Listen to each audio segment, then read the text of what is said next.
Okay, hold on 1 second here. Let me get this live.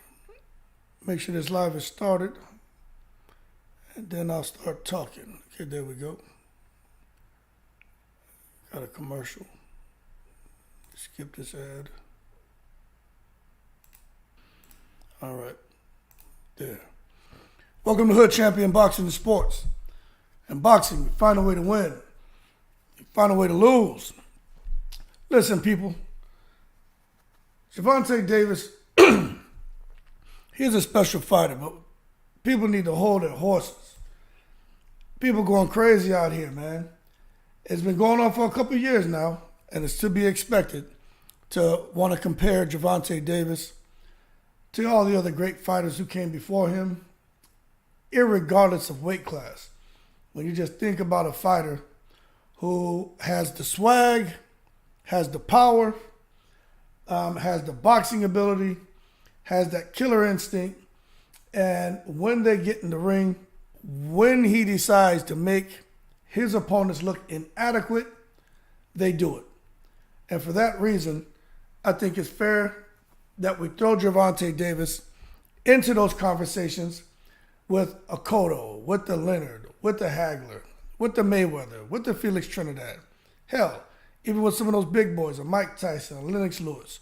You know, even those guys who a lot of people don't know about, the Emmanuel Augustuses, okay? The Arturo Gottis. What I'm saying is these are people, whether they've won or lost, when they've decided to make somebody look average, these fighters have done it. And Gervonta Davis, when he decides to make his opponent looks average, right? He decides to do what he does it. Now, I got to say we need to hold our horses. And we can't get crazy and take it to the stupid.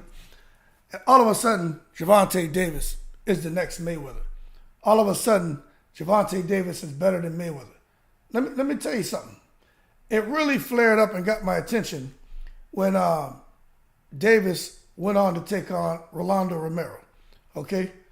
And I said, all right, you got the pay-per-view and everything going on. Let's see how it performs. We know they were headlining at the Barclays Center in Brooklyn. And the reason why there was so much talk about it is because that was supposed to be Davis and Mayweather's possibly the last time that they were going to be together. But I'm going to tell you what.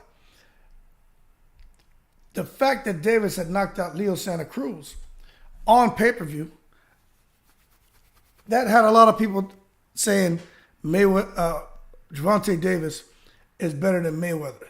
Gervonta Davis knocks out more opponents. And I got to say, there's so much more to Floyd Mayweather's game than just getting in the ring and knocking someone out. And a lot of people forget that Floyd Mayweather, that pretty boy Floyd, I'm telling you right now, nobody today, now this is my opinion, beats a prime Floyd Mayweather. I don't want to hear the Castillo argument. Nobody. We're really going to sit here and say Floyd Mayweather, pretty boy Floyd, a prime Floyd, right? Against Gervonta Davis. That Gervonta Davis outwits, out-intelligences. That ain't even a word, is it? You're going to sit there and tell me that he does that to Floyd Mayweather? Man, come on. Let me tell you something. Now, when it comes to pound-for-pound ratings, I think even that it's foul for people to say Gervonta Davis should be ranked up in the top 3 pound-for-pound. How? And you're sitting there talking about he's better than Mayweather? Mayweather had to earn that. He earned his. Mayweather fought everybody. Everybody, man. Gervonta Davis is just now getting started. What is that, 28 fights now? 29, something like that? He's just now really, really getting started. Ryan Garcia, in my opinion, because everyone has a different opinion, that's the first time where we've seen Gervonta Davis really cut his teeth on what we would call an elite opponent. And I'm going to tell y'all right now, stop saying Ryan Garcia wasn't elite just because of what happened in the ring with Tank. He was elite before that, right? Everybody was saying Ryan Garcia was elite before that. So why all of a sudden Ryan Garcia is not elite? Ryan Garcia was making everybody look amateurish. You know, Fortuna. Yeah, we can say what you want about Fortuna. But Fortuna beat Robert Easter. That's when Robert Easter was supposed to be a killer. Fortuna was out here, man, doing his thing with that little Dominican left hand, lighting people up left and right. But it is what it is. Ryan Garcia gets in the ring with him, makes him look average. I get it, the whole weight thing. Sometimes these guys come in last minute. Fortuna obviously looked like he wanted money. But what I'm getting at is you can't come down and take away from Ryan Garcia as far as what he was able to do in the ring before getting in there with Gervonta Davis. Okay? But that was Gervonta Davis' first, in my opinion, real test. And he passed with flying colors. And I'm going to tell you right now, I think Gervonta Davis has also passed with flying colors in a lot of sparring sessions. You got to give this man credit. Whenever you hear anyone talk about sparring him, from Shakir Stevenson, Haney's not going to give him credit, but you hear Broner talk about the sparring sessions. You hear about Haney in there, even with Vargas's kids. Haney in there with other champions. Even Sean Porter went on recently and talked about it. They say Devin Haney is no joke. But that being said, you can't come and take and make him the sparring champion and come now, and as a result of what he's done in sparring and his one fight with Ryan Garcia, and allow that to try to overshadow everything Floyd Mayweather has done up to his point at 30 fights in his career. Like that, in my opinion, is just a foul. Absolutely, and it's wrong. Now, Leonard Ellaby is someone, and he's going to champion Gervonta Davis. He's going to sit here and say how Davis is the greatest, he's the future of boxing. That's what promoters do. And if you ask me my opinion, I think Gervonta Davis is one of the few who are the future of boxing.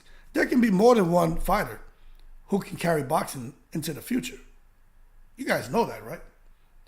But at the end of the day, it seems like Leonard Ellaby's words, Floyd Mayweather's words, and some of the other colleagues in the boxing community, their words may be ringing true. Now, we talk about this whole thing with pay-per-view numbers. I saw a post the other day. I should have copied and pasted that in here to show you. Someone's like, yeah, Gervonta Davis already at less than 30 fights, doing over 1 million in pay-per-view numbers. Man, he's outdoing Floyd Mayweather. Obviously, that person who posted that had a big bowl of dumbass for breakfast and doesn't know anything about boxing. You can't come now, man, and try to compare what Gervonta Davis is doing right now, pay-per-view number-wise, with Floyd Mayweather and what he was doing pay-per-view-wise. All right? It's still way too early, and there's just not enough criteria there, not enough data there. You understand? We're looking at one fight, and at the end of the day, who really carried that fight? See, that's a whole nother argument. In addition to that, as far as that over $1 million in pay-per-view sales, is that even rooted in substance? Haven't heard Espinoza say definitively that those numbers are accurate. No one. You're just hearing people reporting this and people just taking it, the bandwagoners, and they're coming and they're just spewing that shit all over the internet. Now, I'm going to tell you, I'm rooting for these guys. I want to see these guys come out there and make real money.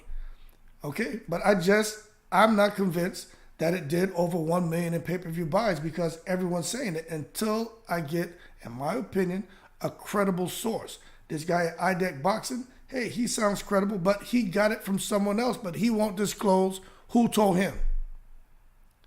So as far as I'm concerned, that's a rumor. Now, if I come out and I say something, I'm going to tell you who told me. I'm not going to come here and say it was reported. I was told. I heard. Not with stuff like that. Show us. They have certain agencies who are responsible, man, for computing all that and breaking that down to show pay-per-view numbers on a global level, domestic level. They also can sit there, man, and identify, just how much was lost due to illegal streaming. It's crazy. So I'm going to tell you right now, Davis is on the cusp of greatness and huge fights. But I really think he needs to fight Devin Haney. He needs to fight Shakir Stevenson. Those are two fights that I really feel Tank Davis needs. Now, just because he clips Ryan Garcia, and if he goes on to clip Devin Haney, and if he goes on to clip Shakir Stevenson, those are three names, man. Those are three names. It takes more than him fighting three top fighters in his weight class to all of a sudden make Gervonta Davis better than Mayweather. To come and say that Gervonta Davis and his accomplishments have eclipsed Mayweather's, that's frustrating to me. It tells me that the people who are saying this obviously don't really know much about Mayweather and what he's done. Important security message. Absolutely. Your computer crazy, has man. been locked up. Your IP address was used without your knowledge or consent to visit websites that contains identity theft virus. Hold on a second, man. To unlock the computer, please call support immediately. Please do. Hold on. Yeah, so it makes me wonder, when they come out and say this crap, what have they been watching? I just had some shit pop up on my computer, man. People are these crazy ass websites. But I'm gonna show y'all something right now. Since we're talking about Floyd Mayweather, right? And we're talking about what Floyd was able to do, especially early in his career. I'm gonna pull something up and show you, because we need to stop with all this. Where is it right here? This stuff about Tank Davis and Tank Davis if he clips Shakur Stevenson, and if he clips Devin Haney, that Tank Davis, his accomplishments would have eclipsed Floyd Mayweather's. Man, that's horrible. We can go ahead and flip this back, and I'm going to show you guys. And we need to put this in perspective right now, because it's absolutely ridiculous to me, all right? Now, let me see if I can pull this up for you while I got you on here. Okay, so let me make this a little bit bigger for you. And we're just going to go through the names, all right? Now, when Floyd Mayweather first debuted, I'm not going to spend a lot of time on this. We're just going to go through the names until we're going to see what names kind of sound familiar to us, right? We're going to start with his first fight. I'm going to move through it pretty quick because, this could be pretty boring information for some people. A guy named Apodaca, Reggie Sanders, right? Jerry Cooper, Edgar Ayala, Kino Rodriguez. Remember, Floyd is just cutting his teeth on boxing at this time. Bobby Gippert, right? Tony Duran, Larry O'Shields, Jesus Chavez. Not, don't get that confused with Chavez, the great boxer from Mexico. Louis Leja, and you had Felipe Garcia, Angelo Nunez, Hector Arillo, right? Now, you start getting up here, and then you come to Genaro Hernandez. It's in 1998. Now, Floyd started boxing in 1996, okay? 2 years into his boxing career, Floyd Mayweather took on Genaro Hernandez, an absolute monster at 130 pounds. Now, if you guys have never watched Floyd Mayweather fight, I'm going to tell you right now, you need to go and watch Floyd Mayweather versus Genaro Hernandez. That's the first fight that got Floyd a championship. Now, you watch that fight, and then you come back and you tell me about Floyd Mayweather and Gervonta Tank Davis. And as far as Gervonta Tank Davis being able to beat Mayweather in a fight, but also with the type of opponent Mayweather had here and what he was able to do. And you compare that opponent to Shakur Stevenson and also to Devin Haney. And then let's have a conversation. You get beyond Hernandez, you got Angel Manfredi. These names should start sounding familiar to you. Carlos Rios may not. Justin Juco, that should sound familiar to you. Gregorio Vargas, maybe not. Augustus should sound familiar to you. Diego Corrales should sound familiar. Carlos Hernandez may not. Jesus Chavez again, then Castillo. Everybody knows about Jose Luis Castillo, because so many people feel Floyd Mayweather lost that first fight to him. He had the rematch and beat him.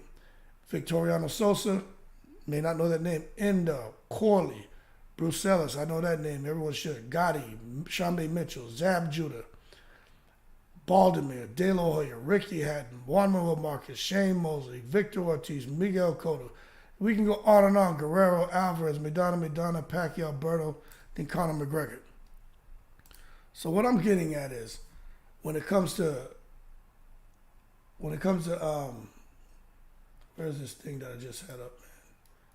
When it comes to Gervonta Davis, he's got a lot of work to do. A lot of work to do, man. Okay? Now, that being said, we're going to see just how far he goes, especially after Tank Davis returns to the sport of boxing.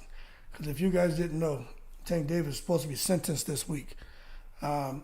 and when he gets sentenced, we're not sure what's going to happen, but I'm anticipating some jail time for him. But it is what it is at this point in time. But for Tank Davis, he needs to land a legacy fight. Ryan Garcia, in my opinion, was not a legacy fight for Tank Davis. For Floyd Mayweather, his legacy fight was Oscar De La Hoya. That, in my opinion, is truly a legacy fight. You look at Tank Davis and Ryan Garcia's situation. First of all, the whole thing about the catch weight, okay, 136. Then the rehydration clause, right? That right there eliminates Tank Davis from even saying he had a legacy fight with Ryan Garcia when you look at Floyd Mayweather against Oscar De La Hoya. How can you compare Floyd Mayweather and De La Hoya's fight with Tank Davis and Ryan Garcia's fight? There's no comparison. That's horrible for people to sit here and try to make a comparison between the two. Floyd Mayweather, he went up to the weight that Oscar De La Hoya was comfortable. He said, you know what, Oscar, whatever gloves you want to come out first, you want to come out second, whatever color, everything. Floyd said, whatever. I want to make sure that Oscar De La Hoya is as comfortable as he can possibly be. He's the A side. Whatever he wants, I'm going to accept it. And remember, Floyd really is more like a natural 135-pounder who just, fought at 140 and 147 and even went up to 154. But Floyd really should have probably stayed between 135 and 140. But that being said, when you come and look at Gervonta Tank Davis, I understand Floyd created the A side. Floyd is the guy who's like, you know what? I have so much flexibility. I bring so much money to the table. For these guys to fight me to get their highest payday, it's like the light bulb went off in his head. I'm going to make sure that I dictate the terms. And Floyd Mayweather started coming up and doing the things he wanted. And if it was a catch weight, whether it was gloves, shorts, whatever it was, your purse, Floyd Mayweather is the one who's going to tell you, this is what I'm going to give you. There's no negotiating with Floyd Mayweather. This is what you get. But that being said, I understand Gervonta Davis has come now and he's adopted the A-side thing. Canelo Alvarez is notorious for what he's done as far as being the A-side, rehydration clauses and catch weight. I just did a video about that. Absolute craziness if you look at what Canelo Alvarez has done. But it is what it is. This is kind of that generation of boxing where guys are looking to get an advantage going into a fight. And I don't blame them, but I can't give you the credit and respect that I gave a guy like Mayweather. So Gervonta Davis and Ryan Garcia, this damn catch weight was, it is what it is. But then the rehydration clause, I guess it is what it is. But then Ryan Garcia getting in there and, what Mike Tyson says, somewhat primitive skills. Ryan Garcia gets in there and his trainer allows him to get in the ring without really training him and trying to develop him. And the man has a goddamn fractured rib. That's crazy. You let him get in the ring with a fractured rib? Then Tank Davis goes and he hits him, catches him clean, up top, drops him, doesn't knock him out. He gets up. Ryan Garcia keeps fighting. And Ryan Garcia had good spots. But then he hits him in that fractured rib. And Ryan Garcia said, that hurt. I could continue, but I'm not going to because I'm just going to get hurt even more. And now all of a sudden we're going to say Tank Davis is the face of boxing. He's better than Mayweather. We got to stop that, man. He's not there. He's got a lot of work to do. That's why I say it's a tough sell to say that for Tank Davis, for him to beat even Devin Haney, that's going to compare to what Floyd did with De La Hoya. For him to even beat Shakur Stevenson, for people to come and compare that with what Floyd did with De La Hoya. There's just no real comparison. Now, let's talk about the pound for pound depth back in the day of De La Hoya. I mean, when you really think about it, this whole thing about pound for pound, right? Back in the 2000s, how many people were on a pound for pound list? Let's just be fair. Back in the 2000s, De La Hoya, Mayweather, how many people were on a pound for pound list? there really wasn't that level of depth back in the 2000s. You know, you had De La Hoya, you had Felix Trinidad, but for the most part, and maybe because HBO was pushing it so hard, you didn't really see lists of pound for pound. But they would always flash these little charts with all the champions, right? But as we progress through the 2000s, all of a sudden you start seeing a lot more pound for pound rankings, pound for pound listings. And the whole thing about pound for pound is talked about a lot more today than it was during the Mayweather era, than it was during the Leonard era and the Hagler era and the Duran era. It was mentioned, but not like today. Hell, every couple weeks they're updating some pound for pound ranking. ESPN, Duran. You got these different websites out here that have their own pound for pound ranking. And you know what's crazy is when you look at these pound for pound rankings, half of that crap don't even match. They may get the first 5 names correct, but they're all in different orders. But then the second 5, they're not even the same. It's just like looking at these sanctioning bodies. These sanctioning bodies, man. You look at their ranking stacks. It's crazy. Every sanctioning body, for the most part, there's like a 60% contrast across all 4 sanctioning bodies. How is that possible? So it's very, very subjective. But when it comes to terms of talent, right? There was a lot of talent back in the 2000s, and there's a lot of talent today. Now, when we talk about that, the sky is the limit for Gervonta Davis. Now, I'm going to say it again, and I mean what I'm saying. I think Gervonta Davis still has a lot of work if he wants to really have his name thrown in the mix with a Mayweather. I just think Mayweather has put so much work in and fought so many different champions, and there wasn't all this catchweight crap going on back in the day that I just think it's unfair to sit here and even initiate a conversation about Tank Davis and Mayweather and saying Tank Davis is the next Mayweather. Now, when we take a look at this right here, right? Let me make this a little smaller for you. This is what we're talking about. Now, I'm going to tell you right now, if Tank Davis picks off Devin Haney, if Tank Davis picks off Lomachenko, he already picked off Garcia, he already beat Cruz, no matter what anyone says. If he could pick off Stevenson, pick off Martin, go on and fight Kambosos Jr., clip Zepeda, clip Hughes, clip Davis, right? We got something to talk about now. Because at least for his era, Tank Davis has just ran through his division. And I think he can. But as we scroll down and make this even more interesting, let me make this a little bit bigger for you guys, right? And we take a look at what's going on underneath these sanctioning bodies. Tank Davis, man, has some very, very good options. It's not his fault that Shane Mosley isn't in this era. You know what I mean? It's not his fault Diego Corrales isn't in this era. But he does have some options. And I think when you really look at it, Frank Martin is a good choice for him. You know, Devin Haney, Lomachenko. If he and what's his name, Stevenson. If Tank Davis can clip those guys, then I think we have a conversation. You know, then after that, it's like, okay, if he wants to be compared to Mayweather, we'll move up a division. So if he can clip those big names at 135, then going up to 140. And I tell you what, 140 is like the belly of the beast. It is not easy. What's going on, Chinchilla? He says if Tank could beat Stevenson and Haney, then we could have that conversation.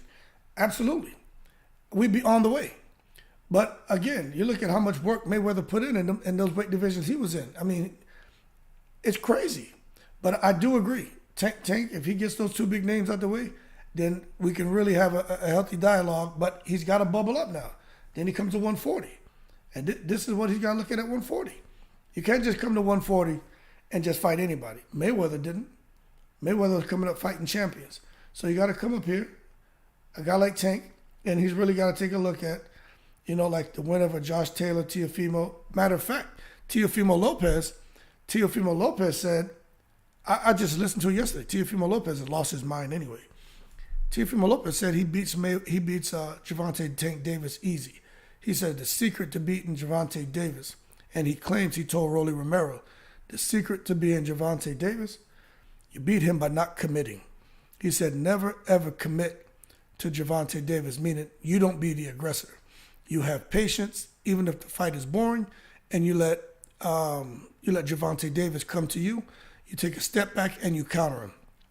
Teofimo added that that's the advice he gave Rolly Romero, and Rolly Romero was following his advice, and that's why Rolly, the first 6 rounds, had all of the success that he had because he listened to Teofimo.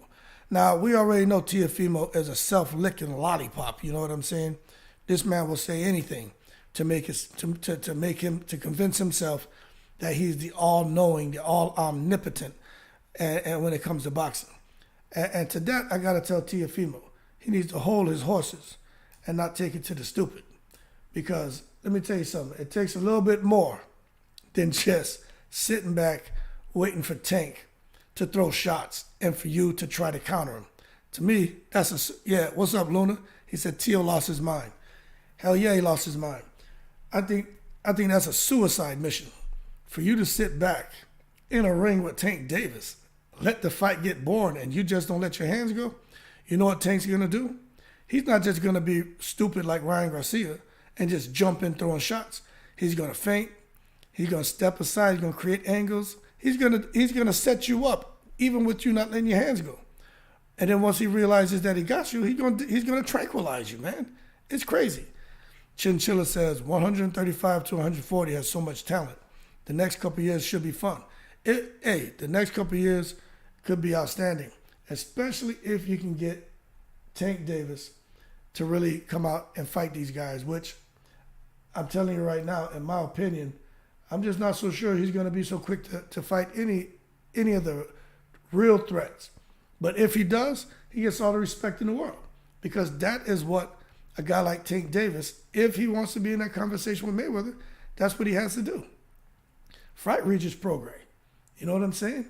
Fight this guy, Matias. You know, and then the whole Rolly Romero thing, he already beat him. Rolly's going to become champion of WBA.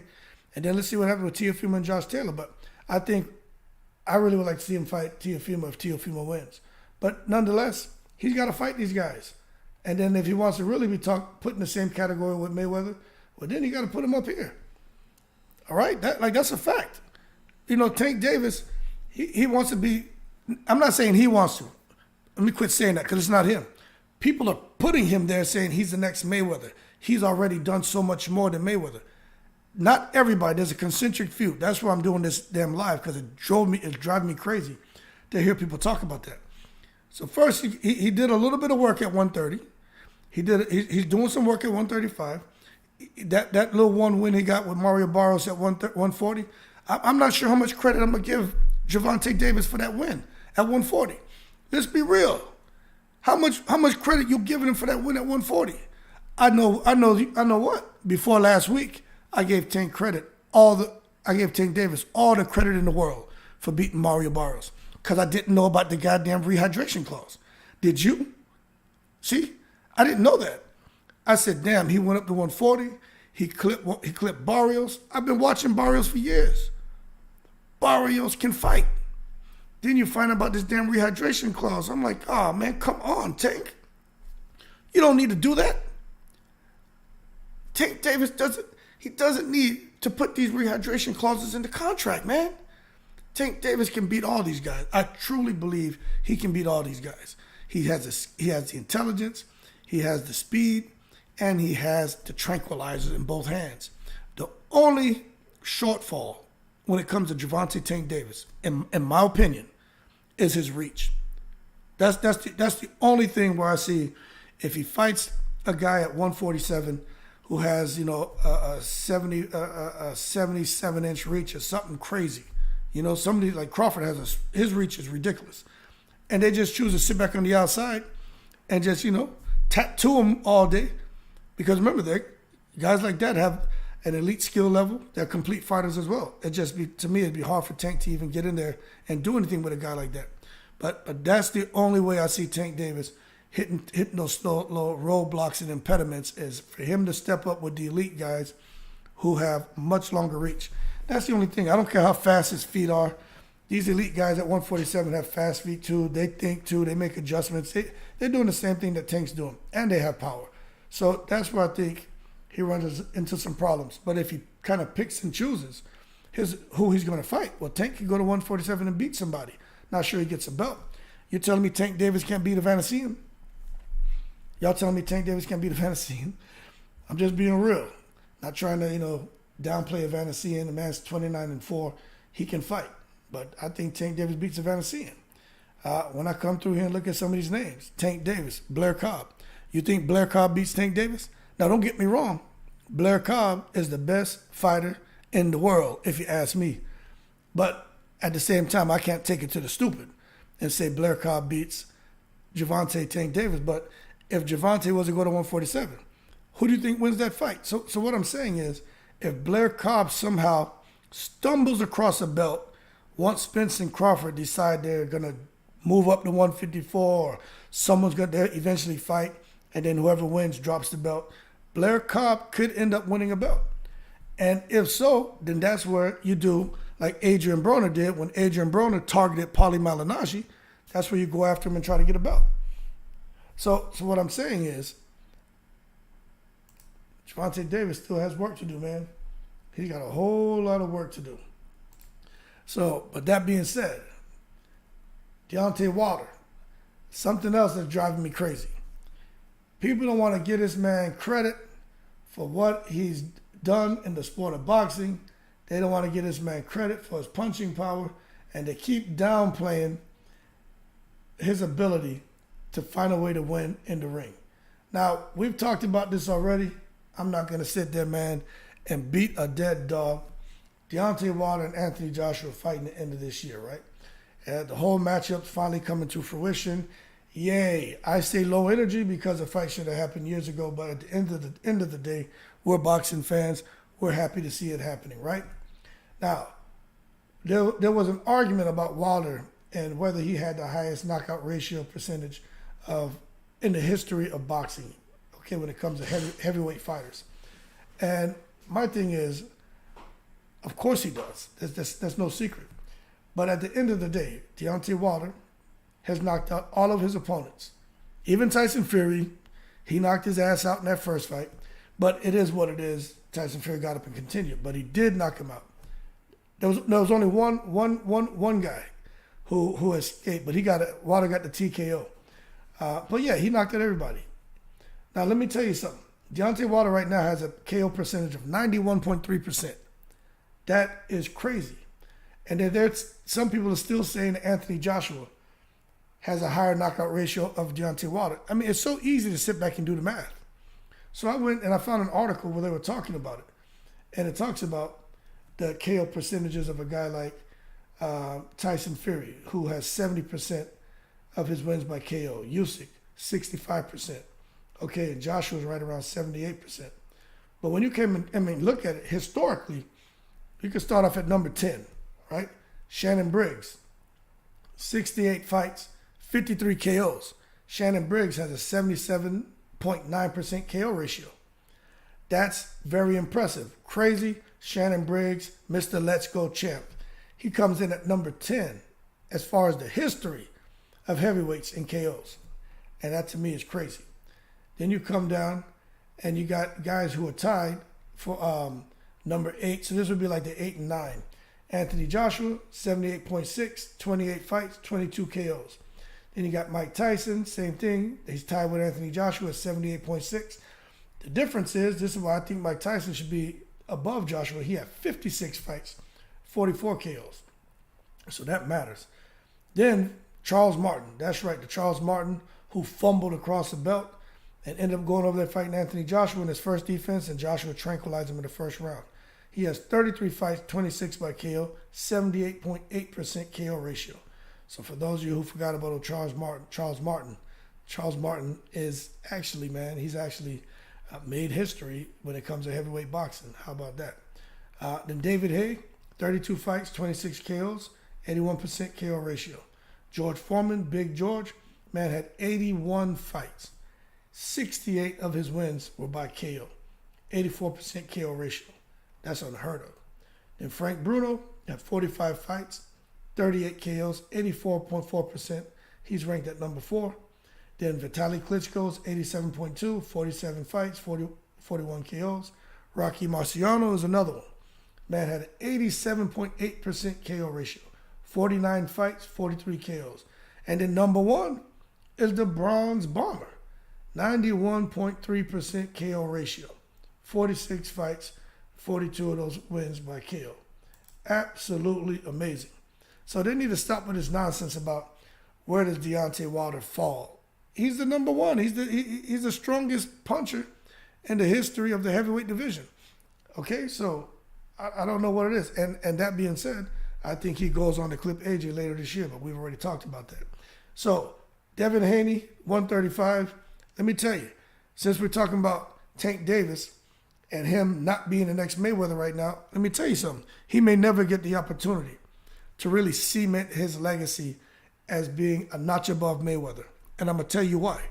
Because Devin Haney has gone on record and he's saying he doesn't know if he's going to continue at 135. He's saying, look, the end is near, man. He's Devin Haney and his team. And I think even us as fans, no matter how much we may like Devin Haney as a fighter, how much we're rooting for Devin Haney as a fighter, for us as boxing fans, we should be really rooting for Devin Haney to get the hell out of 135. You know why? Because I just think this man here is just ruining his kidneys, ruining his internal organs. I think he's damaging his brain every time he cuts all the way down to 135. We all know Devin Haney walk around about 275 pounds. You know what I'm saying? Devin Haney walking around here about 263 pounds. There's no way in the world Devin Haney, who probably walks around really about 180, should be cutting down to 135 pounds, weighing in at 135, 134 and a quarter. He shouldn't do it. It's not safe. It's not healthy. He's been doing it too long. And although Teofimo Lopez has gotten under my skin, I'm going to tell y'all right now, even Teofimo Lopez shouldn't have stayed down at 135 as long as he did. Look at what started happening to him and his health. You know, that's just bad medicine. You know what I'm saying? It's bad medicine.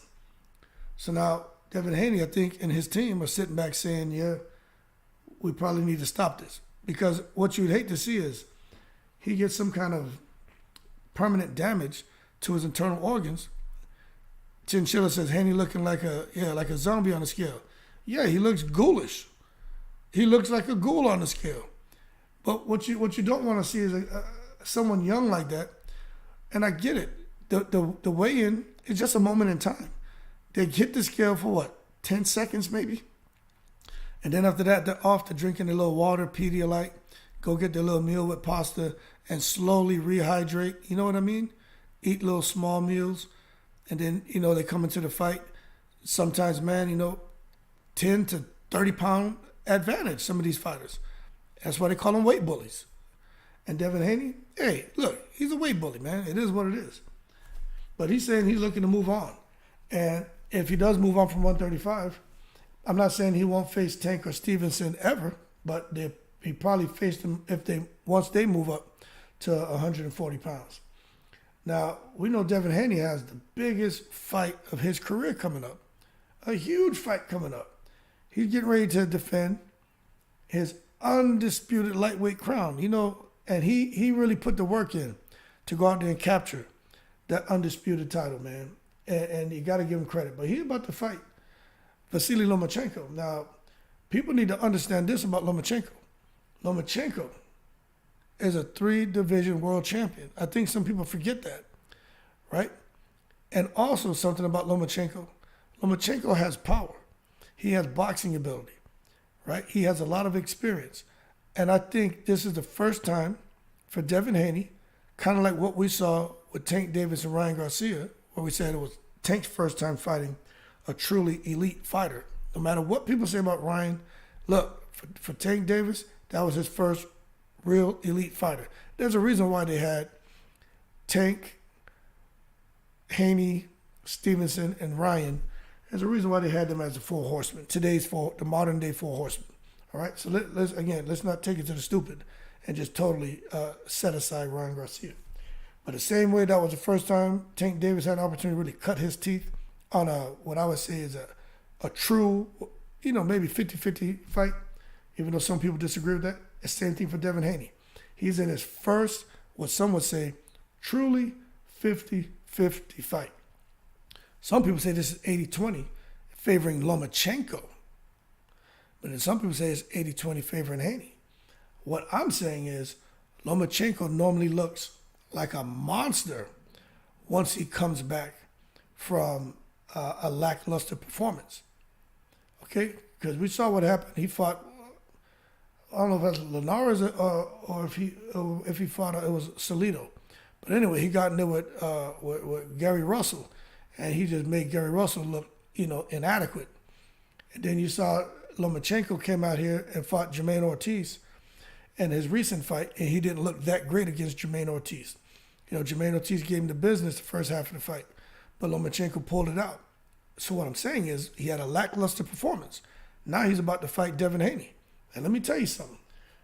I expect Lomachenko to have his skill set, to have his ring IQ, to have his power, to have everything on full display. And it is not going to be easy for Devin Haney to hold on to his undisputed lightweight crown. Now, the event's taking place May 20th, and they're fighting in Las Vegas, Nevada. So, Devin Haney has that home turf advantage. Now, again, like I was saying, there's a lot of people, and like myself, that believe this fight, win or lose, is probably going to become the last bout for Devin Haney. And I think for his career, I don't even think if Devin Haney moves up, I don't even think he comes back down to 135.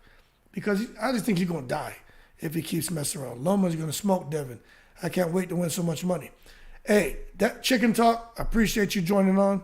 Man, I've been trying to tell people, I'm favoring Devin Haney with his being young and his strength and everything, and in fact, he's been so active. But I've been trying to remind people about Lomachenko and what he brings to the table. Yeah, it's a close fight, but I think people are forgetting what Lomachenko can bring to the table. And this is why I'm saying for Devin Haney, this is the first time he's really cutting his teeth on an elite fighter. And we are going to see just what Devin Haney is made of, and if he's really ready to go on to the next level, or does Lomachenko still have enough in the tank to come out now and topple Devin Haney?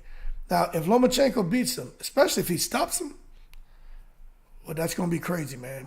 That's going to take Lomachenko. We keep talking about Tank Davis and Ryan Garcia, and both of them being pay-per-view stars in the face of boxing. But this is a real quick way for Lomachenko to go on and become the face of boxing. I would say all over again, because there was a point in time where Lomachenko was considered the face of boxing. And if he could come back and the thing is, his story would be so crazy. They're going to timeline it all the way back when he was first started off doing the tap dancing and all the dancing he was doing as a kid in Ukraine, to his pops training him, to his amateur accomplishments, and him being a professional fighter. Chicken Talk says, there are so many red flags with Devin people are missing. Defense, lack of head movement, fades late, only lands 10 jabs against Georgia or Southpaw. Yep, I agree with you 100%, man. The untrained eye can't see that. What's going on, Jay Reddy? The untrained eye, they can't see those things. So, you sit there and you talk boxing, you break things down. I talk boxing. I used to box. I don't know if you used to box too, but we can sit back and we can see those things. And we can see how a guy like Devin Haney is able to have a lot of success in the fight, because the clinch for Devin Haney is just as important as his jab. And the thing about it, we talk about the clinch, and this is why I was saying for Devin Haney and Lomachenko, we can't sleep on Lomachenko, because Lomachenko knows how to fight out of clinch. He doesn't let you clinch him. I don't think Devin Haney's going to be able to wrap him up the way he's been able to wrap up guys like Kambosos and other fighters. I just think when he tries to wrap up a guy like Lomachenko, he's going to have problems.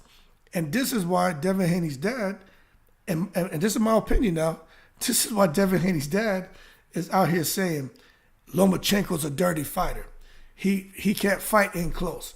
When you fight in close with Lomachenko, that's where he fights dirty. Hits you with elbows, hits you with forearms. He'll put his head down and and headbutt you in the mouth. And I'm like, why is he drawing so much attention to that? And I was like, oh, I know why. Because they want to clinch him. And Lomachenko's not going to let him clinch him. So they want to plant the seed right now. So before the fight, and watch, they're going to talk about it more. They're going to talk about it more. You just watch, right? Because the fight takes place here in a couple weeks. And it's going to be a big thing at the press conferences. I honestly feel they're going to foot stomp the whole thing about him being a dirty inside fighter. Now, if you're a true boxing fan, you should be sitting here asking yourself, why in the world? I've never heard anyone say Lomachenko's a dirty fighter. If he was a dirty fighter, when he fought Salido's dirty ass, he would have fought back dirty. Now, I'm not saying guys don't try to get away with little stuff. Those are veterans. That's what I'm saying, man. I'm not saying guys aren't in the ring trying to get away with little shit. You know what I'm saying? If the referee will let me bite you, poke you in the eye, you know what I'm saying? If I jab, and when I jab, I thrust my knee into your shin, and the referee doesn't catch it, I'm going to keep doing it.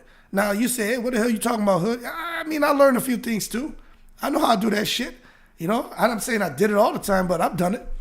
But if the referee's going to let you do it, then it is what it is. But they can't come now and get mad because Lomachenko knows how to preclude you from clinching him. The thing is Lomachenko going to be able to do it? And the thing is, for Devin Haney, what's the referee going to do? What's the referee going to say? And you're right, those are veteran moves. They're not dirty tactics. That crap Salido was doing, those were dirty ass moves. But the other thing that I'm paying attention to when it comes to Haney and Lomachenko is the fact that Bob Arum, this is why I'm so concerned for Devin Haney. Right? One is Lomachenko can really fight. And two, Bob Arum told the whole world, basically, you'd be stupid. I'm paraphrasing, okay? You'd be stupid to put your money on Devin Haney and not Lomachenko. What promoter comes out and says something like that? That is complete madness. You got your promoter. We know Devin Haney looking to move on to go up to junior welterweight, right? Strong possibility, which I think is happening. But you got Bob Arum coming out here telling people, hey, you know I'm always talking about the secret society. And I believe there's so much corruption in boxing. And I think that corruption, although those sanctioned bodies have a symbiotic relationship, I think they all share equal amounts of corruption. So it is what it is. But when Bob Arum comes out and says to the public, and Devin Haney and his dad are aware, hey, if you want to win, bet on Lomachenko. That's basically what he said. And I'm glad that some of the reporters confronted Devin Haney to say, hey, look, how do you feel about what Bob Arum said, saying that basically people should be betting their money on Lomachenko? And Haney handled it like a boss. He was like, you know, he can say what he wants to say. But I tell you what, you can't tell me that didn't get under his skin. You can't tell me that seed wasn't planted in his head. So maybe Bob Arum is out here playing mind games on behalf of Lomachenko. Because shit, Bob Arum loved Lomachenko as a son. I seen Bob Arum hug Lomachenko and kiss him on the goddamn cheek. So, you know, that was a little weird, but he loves Lomachenko. Bob Arum I'm sure if Lomachenko come to visit Bob Arum, he make that boy a sandwich, probably give him Kool-Aid and shit. He loved Lomachenko like a son. Multivitamins, so I just think Devin Haney's in over his head. But what I will tell you is, if Devin Haney should win later this month, right? There's still some huge fights out there for him. But the thing is, these Stevenson fights, these Tank Davis fights, you know what happens now? If Devin Haney wins, he may not take them. But if he loses, you know who's going to take those fights? Lomachenko's going to take those fights. You know he's going to take it. Lomachenko's not going up to no 140 pounds. He really should be around 130. But Lomachenko's not going to 140. So now you have what Bob Arum wants. He has the titles with his guy. And that's why, if you look at, this is what, hey man, we can say what we want, but this is what's so bewildering about all this crap. Like, they don't even try to hide it from you, right? We looked at this the other day. And let me show y'all something, man. It's absolutely crazy what the hell's going on. Chicken talk facts, yeah. This is what's crazy right here, right? Now, this right here is the rack and stack, right? Let me do this real quick. This right here is the rack and stack. Loma, Davis, Garcia, and Haney. But watch this. If Devin Haney was to clip Loma, let me show you what they've been doing. Stevenson, right? Look under the WBO column. Stevenson just moved up to 135 pounds. He's done nothing at 135. He got one win. Stevenson's already ranked number 2 under Lomachenko for the WBO. So if Haney beats Lomachenko, and I'm not sure who's going to be his mandatory next. It may be the IBF, right? Because he's fighting Lomachenko, so that probably fulfills the mandatory for the WBC and the WBO. But anyway, you got Shakur Stevenson right there. You come over for the IBF column, right? You see this guy Lemos, nobody's fighting him. Then right underneath Lomachenko, if Lomachenko loses, you got Shakur Stevenson already locked and loaded. The WBC column. If he beats Lomachenko, we know Cruz is supposed to be fighting, what's his name, Tank Davis. That's the priority for Tank Davis, so Haney won't be fighting him. Look who's right there, locked and loaded for the WBC, Shakur Stevenson. And then when you come and you look over here in the WBA column, as you come down, Ryan Garcia just lost. Frank Martin's trying to fight Zepeda. Lomachenko will lose. And then look who's locked and loaded, Shakur Stevenson. Y'all see that? I'm not making this up, man. You know what I'm saying? This ain't my opinion. This just shows you that the secret society exists. They're putting Stevenson in position. They do not want Devin Haney to exit up to 140 with those belts. You know what I mean? It's crazy that they're doing that. But, hey, they can do what they want, man. I just want to see the good fights. But, long story short, Bob Arum doesn't want him to get out of there with those belts at all. They don't want it. But there may be some hope for us. Hey, so Chinchilla says, Martin was at Zepeda's fight on Saturday and called him out. Yeah, I saw that. That's why I said Martin and Zepeda trying to make a fight happen. I saw Martin. He was there cool as a fan, very respectful, called out Zepeda. But there may be some light at the end of the tunnel because Haney did admit that he's willing to stay at 135, but only if it's for like Shakur Stevenson or Tank Davis. But I'm going to tell you Bob definitely wants Loma to pass the torch to Shakur. Oh, yeah. Yeah, no doubt about that. Bob can't even hide that, man. Like that, he's just like emitting that shit out of his skin. Like his skin is excreting the bias and the favoritism towards Lomachenko and Stevenson. And, I can't blame Bob, to a certain extent. Those are his guys. They just worked out a deal with Haney, hoping that Kambosos can sort things out. And now they don't want Haney to just, exit from Top Rank with all that hardware. Bob doesn't want to do that. And as you guys know, that having that hardware is a lot of leverage, man, and Bob's not trying to lose that leverage. But that being said, what I think is going to happen, we may see where you have, because Danny Garcia is trying to fight, what's his name, Erislandy Lara at some weird catch weight, right? He's trying to fight him at some weird catch weight so that he can pick up Erislandy Lara's title. Instead of fighting him at 160 pounds, he's trying to fight him at like 157 or something to pick up the WBA strap off of Erislandy Lara. But I think you may see where Devin Haney he may not want to fight Stevenson or Tank at 135. He may try to come with some weird catch weight to where all the titles are still on the line, but he don't have to kill himself to get to 135. But he's always proven to be a consummate professional, so I can't see him no longer being that. But it just makes me wonder if Devin Haney is really struggling, like we know he does, to make 135. And this whole A-side crap, because Tank Davis and his side are saying they're the A-side. They're going to have their demands. But I really feel those belts matter, man. That's like having certifications. You're going in and you're applying for a job. The other person has one cert. You have 3, 4. Look, I mean, you probably should get paid more. With boxing, this guy has, all these belts. You got one belt that's really a joke belt. What are we doing? What are we doing here? But then again, you got to take pay-per-view into account and everything else. That's why I question that whole pay-per-view thing. Because Espinoza won't say that 1 million plus in pay-per-view sales with Tank and Garcia. He won't come out and definitively say, yep, that's accurate. Ali said, well, people close to it are talking about what they know. But he won't say anything. So I don't believe those numbers are accurate. I think they're inflated. And the reason why I think they're inflated, and nobody wants to come out and say they're not inflated, especially from Showtime, is because they are looking at some point to make Tank and Devin, and Tank being the A side, and they want that leverage with the pay-per-view numbers That way they can go in there and try to dictate terms, which I just think that's going to create a serious issue between the camps of Tank Davis and Devin Haney. Luna says, you think Teal said those things about black fighters in order to duck Haney, just in case Haney goes up to 140 to get the belt from Teal? That's if Teal beats Josh Taylor, of course. You know, when Teal said that stuff, I'm going to tell you what I think. I think he was just talking out loud, man. You know, he's sitting back, and this is the thing, right? He's looking at what's not happening for him instead of looking at what's happening for him.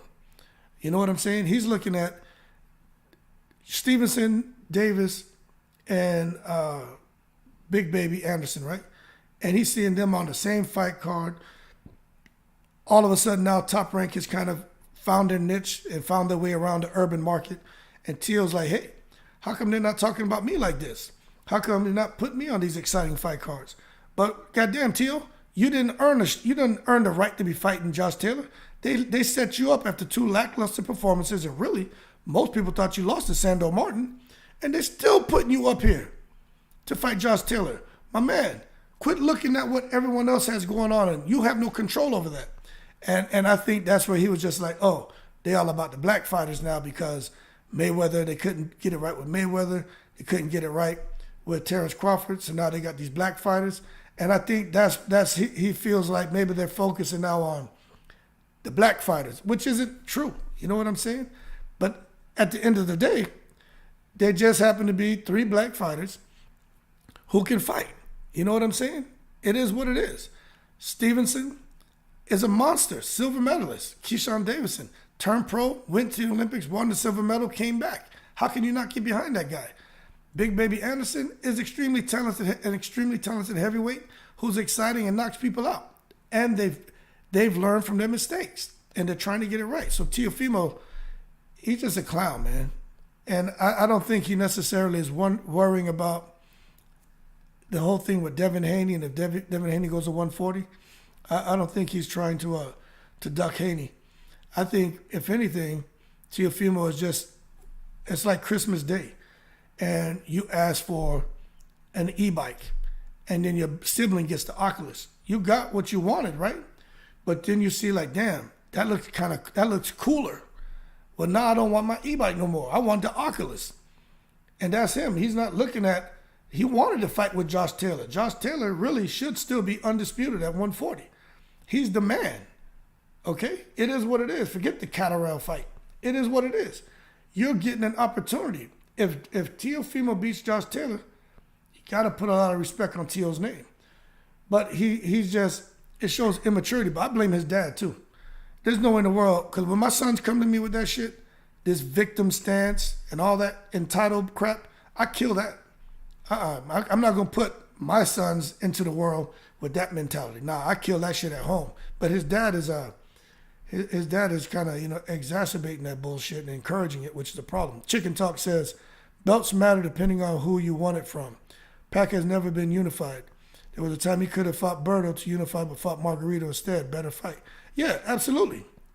Just like when Lomachenko chose not to fight Devin Haney, and he chose to go on and fight and look for bigger and better fights. There's a lot of fighters that do that. A lot of these guys are chasing money too, man. Go fight the bigger fight. Maybe it's more of a challenge, but I get more money. So someone has a belt, but they don't bring that much money to the table, and you get an opportunity to go make 3 times as much. Why wouldn't you do it? So I agree with what you're saying, Chicken Talk, and Luna, what you're saying. You could be right, but I don't think he's necessarily trying to duck anyone right now. I think Teofimo is fighting with himself. He's lost, man. You saw at the end of that Martin fight, damn, do I still have it? Do I this? Do I that? He's suffering, and he can't leave his mind behind. He can go vacation out there in Costa Rica. He's still going to be miserable in Costa Rica because he got to take his mind with him. And that's something that and having his father there like that doesn't know how to shut up and is not really trying to help his son work through things. He's more encouraging the bullcrap and like, yeah, you're done wrong. You know what? I'll tell you what. It does suck that Teofimo versus Kambosos, that fight date got pushed down the line 7 different times. It got rescheduled 7 different times. You know what? That sucks. But victim, man, shit happens. Y'all went chasing the Triller money. Okay? So it happened. You kept yourself around a weight which you shouldn't have been at for a lot longer than what you planned on because your fight got moved down the line 7 different times. But don't come out here talking about that no more. We don't want to hear that. You know what I mean? Shut up. Don't make excuses. It happened. Do like Mario Barrios. Mario Barrios took his loss against Gervonta Davis. He didn't say nothing till somebody was pressing him about the rehydration clause, talking about it. He was like, hey, I had one, but no excuse, I lost. Barrios didn't say nothing. All this time, he didn't say nothing. Teofimo has never stopped talking about all the excuses on why he lost to Kambosos and all that other crap. So it is what it is. But back on Devin Haney, young man, yeah, I guess I can still call him young man. His body's maturing. Could you imagine still trying to hold on to a weight that you've been at since you were 16 years old? Man, I'm 47, right? At 16, I think I was like 175. Let me tell you something. My old ass ain't getting back down to no damn 175. But to think Devin Haney, who's, I think he's like in his mid-20s now, this man's still at 135. That's crazy. By the time I was like 25 years old, I was 205 pounds, 212 pounds. But I would cut down for fights to 160, but I was lifting a lot of weights too in between boxing. But I just can't believe that. But for someone to have the discipline with your body, when your body's maturing and growing and your metabolism is at that point to where it may start to slow down a little bit, you know, that takes a lot of work, a lot of effort. And I just think for Devin Haney, he's lucky to have a great nutritionist. He's lucky to have those Victor Conti cocktails. Y'all can say what you want. Them damn Heredia cocktails, them Victor Conti cocktails, them Usman Sajjad cocktails, and the Alex Ariza cocktail. That'll get you right, won't it? You can say what you want. I'm not saying nobody's out here with any foul play. I'm not saying that. But it doesn't hurt to have a Sajjad, Conti, Ariza, or a Heredia on your team to make sure you can get your weight where you need it and that you can still maintain your power or be even stronger than an opponent who doesn't have the cocktail in his system. But at the end of the day, Devin Haney feels strong. He said he feels healthy. And he'll probably have a long discussion with his team about fighting Tank Davis and fighting what's his name, Shakur Stevenson. But we'll see. But I think Shakur Stevenson and Devin Haney is a real good fight. I think because Stevenson's not really trying to knock you out, and I don't think he has the power to really knock you out with one punch. He can float like they're both of them are. Stevenson floats like a butterfly and stings like a bee. Devin Haney kind of just walks around the ring like a butterfly and stings like a bee. So it is what it is. Chicken Talk says, remember Devin said he wanted to fight before Ramadan. This weight cut will be harsh, and that's another reason why I'm picking Loma. Yeah, I agree with you. I did a video talking about that, man. That Ramadan, man, and even when I look at the fight here being May 20th, man, they should have did it before Ramadan. But, you know, Bob, hey, I agree with you, Chicken Talk. Bob Arum, he is lining everything up to where what's-his-name has the advantage. He got the advantage. It's crazy, man. Can't wait for the fight, man. Got ringside seat with my boys. Oh, congratulations, man. I'm glad you're able to get a ringside seat with your kids, man. But, yeah, Chicken Talk, everything is lining up for Lomachenko. If Lomachenko can't win, then, you know, he probably is going to end up just becoming a gatekeeper. But we're going to see. We're going to see what happens. But I think Devin Haney and Shakur Stevenson is a very, very good fight. Now, I got to jump off of here in about 10 minutes. I got to go up to my son's school and eat with him. But so if there's anything y'all want to talk about over the 10 minutes while I'm talking, just throw it out at me, all right? But I think Devin Haney and Shakur Stevenson is basically like a knife fight. That's what I think it's going to be. You know, to the knife fight with the jabs. And Stevenson being the southpaw, Haney being orthodox, it's going to be a foot fight too. What's going on, Demo Gaming? Have you or would you ever do any film studies? Yeah. I when I first started the channel, I did a couple, but the channel's grown. I've only been doing it a year, man, and I personally think I should have like 10,000 subscribers, but it just doesn't work like that. Maybe when I get that WebEx software, I still need to figure out what software so I can have people click on the link so I can have people do video chatting with me. And I think that will help the channel grow some more. But yeah, when I get some time, I'll do film studies. Just remember, I got 4 kids, 12, 10, 8, and 5, 4 sons, man. So I'm extremely busy after like 2 o'clock because they all play sports, you know, and then helping them with academics. So I get busy. But during the day, I'm retired. So I have time from like 8:30 to 2 o'clock, I have time. So I'll try to do some more. But thanks for asking. But I think Haney and Shakur Stevenson is just basically a knife fight and a foot fight. Who's going to sit there, man, and have the right footwork, making sure Devin Haney doesn't allow Shakur Stevenson to get outside of his left foot and line him up. And I think it's a really, really, really good fight. But at the end of the day, Shakur Stevenson admitted if Shakur Stevenson fights Tank, he knows Tank's the A side. My thing is if Shakur Stevenson, if Devin Haney somehow beats Lomachenko and Stevenson gets a shot at Devin Haney, is Shakur Stevenson going to be cool with Devin Haney being the A side? And I think there's no argument. If Devin Haney beats Lomachenko, he's the A side.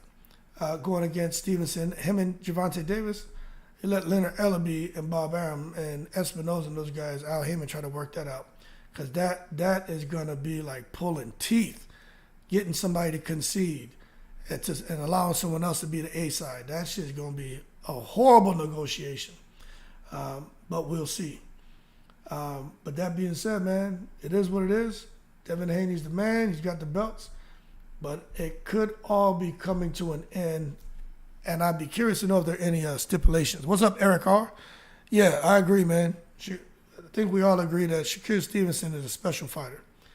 It's just too much there. I was watching him fight in his last fights, really paying attention to him. And it's just, when someone knows their distance that well to where you can't hit him, and he's already a southpaw, and he just doesn't get hit. You know what I mean? Like, that's very impressive, man. It reminds me of like Chris Bird. You guys remember Chris Bird, the heavyweight? One of my favorite fighters. I used to sit there, man, and study Chris Bird. And I used to study Zab Judah. Because I fought, when I was boxing, man, I used to box as a southpaw. But I like Chris Bird because the heavyweights couldn't hit him. I like Zab Judah because he used to throw that lead uppercut and tranquilize people. But, just Shakur Stevenson's just special. Luna says Adrian Broner should do exhibitions. Adrian Broner needs to do exhibitions. I agree with you. I think there's a market for Adrian Broner. People still want to see him. But nobody wants to hear about Adrian Broner and apologizing for the mistakes he's making and taking advantage of the situation and talking about gambling, talking about sex, talking about alcohol. Look, he's taken so much from people that eventually their eyeballs popped out. You know what I'm saying? And I just think Adrian Broner, like my heart says, be there to support him, but my mind says long handle spoon him. You know what I mean? Just keep him over there. He's toxic. And I'm not saying we just quit on him, but I'm saying just it's at a point to where how long are people going to let Adrian Broner keep doing this? You know what I mean? I'm surprised his trainer hasn't left him yet. All that time and effort put into a training camp, being away from your family with someone who just don't want to act right. Tank Davis hooked him up. Tank Davis hooked Adrian Broner up, man. He said, all right, that's my boy. We're going to carve out a little time for him to have his press conference out here during my weigh-in and everything. We're going to make sure Broner gets some of that limelight. And the fool couldn't even show up. That's horrible. You had the whole world at that damn weigh-in for Tank Davis and Ryan Garcia. The whole world was there. The entire world was there. And Adrian Broner, he didn't even have someone on his team to nudge him and say, hey, look, you may be out here chasing these women, chasing this alcohol. That's cool. Let's just go to the press conference, knock out that little 1 hour commitment, and then come back to your alcohol and girls. But nobody out there tried to help this man out. Chinchilla says Broner may need to go to rehab. Yeah, he may need to do something, man. Just do it. Take the time off, man. Charlo took time off, not for those kind of issues, but he had personal problems. It wasn't that. But, he had to take time off to get it straight. Broner's been off for quite some time. I'm not sure what he's been doing to get himself together. But he's made some progress, so we got to recognize that. But I used to defend him a lot, man. I'm just having a tough time defending him, man. The same excuse over and over. And I have a tough time. Remember, I'm a retired military guy, man, and I don't talk a whole lot about shit on here, but I have a lot of subordinates underneath me at the time, and I've dealt with that crap, and it's like someone coming to work late. Come to work late, 10 minutes. Another time they come to work late, 30 minutes. Another time they come to work late, an hour. And then there's always something, oh, my car overslept. Oh, I missed my mom and dad or this. And you understand. But, after 6 months in and you've been to work late 12 times, you got to get reprimanded. You may lose a stripe. My man, now when it comes time to, if we want to retain you, we're going to deny your re-enlistment. You got to get the hell out the military. You know what I mean? And that's not something that you want to do. Your heart says save him, but your mind says, nah, the mission gets jeopardized having a fool like this on your team. And that's what the same thing with boxing. There's a mission that needs to be supported, and he's not doing his part to help the mission. So you get him the hell out of there. Eric R says Chris Burrow's like a slick slap boxer in the ring. Yeah, he was crazy. He was in there making people look crazy in the ring, man. Eric R. AB so disappointing. He could have been a hell of a promoter. Adrian Broner could have been a billionaire. I truly believe out of all the fighters that have come around the last 10 years, AB was the one. He's not shy. He's himself no matter what. He doesn't give a damn, right, about a camera. He likes to entertain. He had a nice smile. And he just had that star quality energy. That's why he just took off, man. He was already en route to becoming a billionaire. He just couldn't control those temptations and desires. And plus, and I'm not saying this in a bad way, he was an uneducated young man with a whole lot of money that was immature. And that's bad medicine. Somebody else said that shit, I think in one of my comments, something along those lines. He gave someone like him a whole bunch of money, not the best education. What I mean by that is he's still young and immature. You know what I'm saying? And he made bad choices. This man remember he was flushing $20 and $50 bills down the toilet? Crazy. Went out there to Miami, bragged about and like spending $1 million or over $1 million in like a couple days. Those are things he's done, and that's just crazy.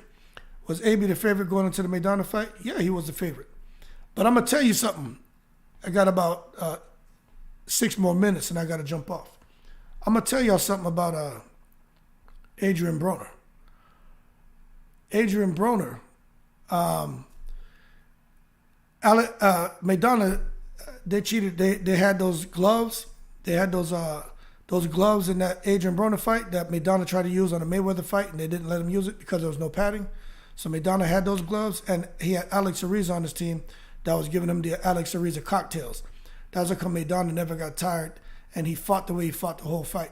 So Adrian Broner got himself, he got cheated in that fight. But Maidana he did what he had to do to win. Absolutely could have been a billionaire. Yeah, no doubt, Eric R. Chicken Talk says, Broner had himself, Robert Easter Jr., Rasheed Warren, all under his promotion, and he discovered Tank but gave him to Floyd. Yeah, that makes no sense. But you know what? That's probably, Tank, he probably won't tell Broner this, but Tank is probably counting his blessings because Tank was the one. But imagine if Tank would have remained underneath AB's wing. What could have happened with Tank Davis? You know, around a guy, a lot of money, immature, poor decisions. Tank was very impressionable, street kid. That's the kind of energy he liked at the time. And Floyd was able to help him see something different. And even Floyd had a tough time redirecting Tank. But they got him somewhat redirected. I just think with AB, it would have been all downhill. But that being said, man, I'm going to jump off and go up here to the school with my kid and eat with him. This is the baby, man, the 5-year-old. Go eat with that little guy. But I'll be back on later. And then after that, I'm going to go jogging, and I'll go live later, man. Eric R says, not to me and Alex. I remember before the fight, I was like, he a little too small to move up the fight. I was right about AB versus Maidana and Porter. Yeah, AB's best weights were 130, 135, and 140. He never lost. At 147, he just didn't have the pop to keep them big boys off of him, man. And that's what happened. You know, he kind of plateaued at 147. And it's the same thing as Ryan Garcia and Devin Haney.